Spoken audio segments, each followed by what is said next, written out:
Let's check in with Howard Dykes. At 6:44, the Pearl Harbor Historical Sites Fund has gotten a $7 million donation this week from the estate of Alexander Gaston.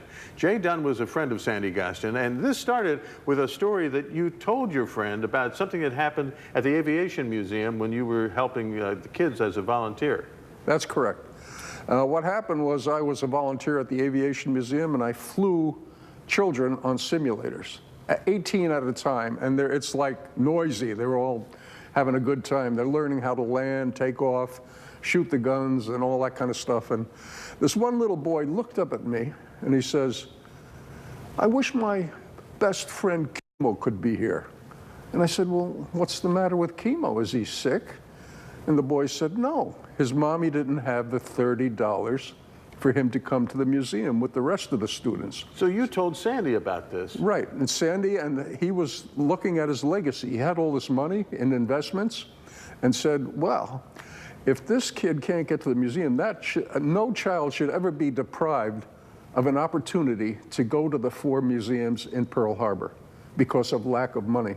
Now you think of a child that has 4 kids in the family, trying to get them all to go to the museums, it'd be pretty expensive, right? Sure. So this fund will cover that from A to Z. It'll cover the bus, admission fee, and the lunch. So the kids will be able to get. Now, before Sandy died, I said, "Sandy, what about the kids on the neighbor island, like Molokai? You think of those child, they you know, to afford to come over here is a pretty big expense." I said, "What if we fly them round trip?" He said, "If there's enough money in the fund, absolutely we should do that." How does somebody find out about this? If all this money is deposited in the Alexander Gaston Pearl Harbor Historical Sites Fund, which is in the Hawaii Community Foundation. Oh. So the Hawaii Community Foundation is the coverall for all this, for his fund. And right now, they're setting up the process because the 4 museums will advise the fund on matters of how to get the kids to the museums. And by the way, at the end of the year, leftover income from this fund will be divvied out to the 4 museums. Oh, that's cool. In proportion to the amount of students that go to each museum.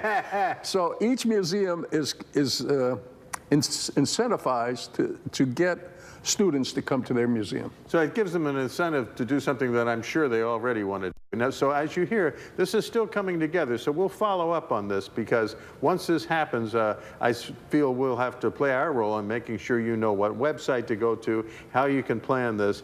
And if you have the ability to take your kids to the museum and you haven't done it in a while, museums are wonderful places. Give it a thought. It's 6:47 and we'll have more sunrise in a moment.